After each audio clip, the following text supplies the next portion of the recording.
Abu Jamal concept. Actually, I was just playing a dub bass line. Dub.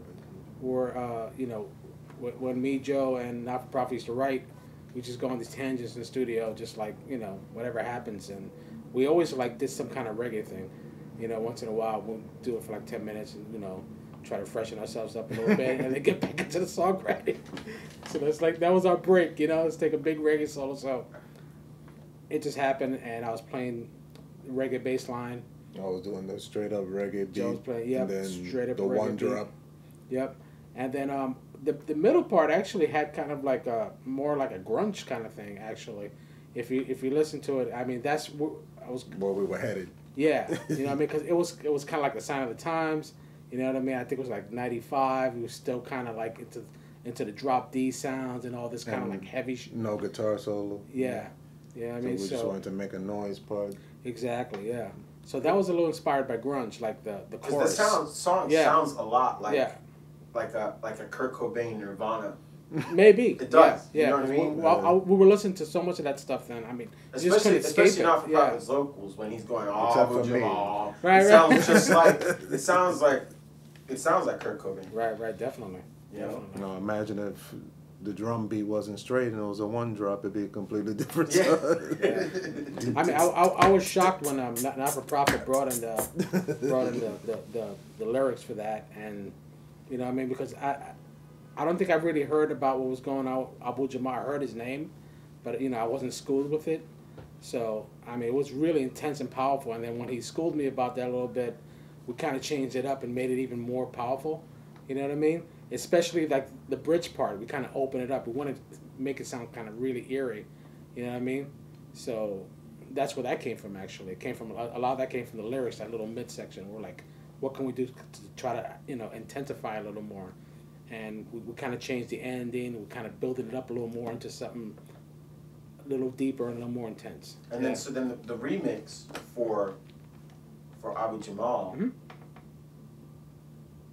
which is the track that we use in the film. The TV track, right? Yeah, what you call the TV track. There was no other name for it. The Puerto Rican TV track. Yeah. That was great. Actually, we took for the remix, we took the 24-inch tapes, 24 track tapes. It was before Pro. 2-inch, 2-inch tapes. And we took it back to the studio. We loaded it up and say, let's put everything on. Let's see what's here.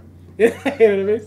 So amazingly, we had this incredible drum sound from the room mics. From the room. Yeah, from the room mics. I remember that. Yeah.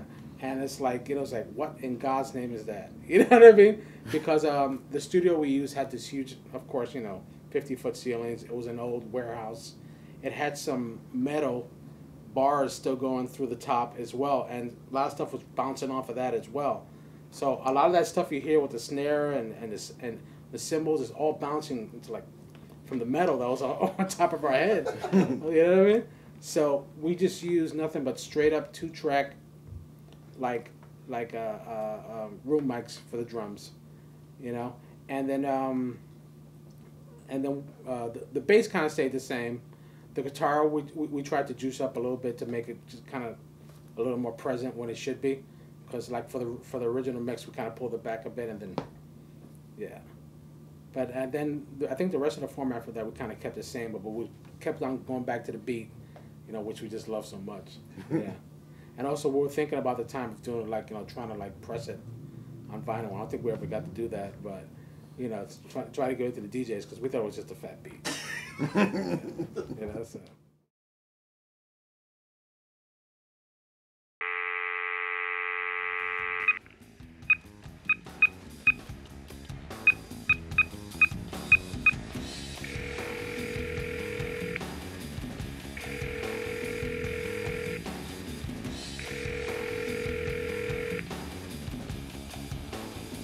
You have reached the Office of Homeland Security. All of our agents are busy right now.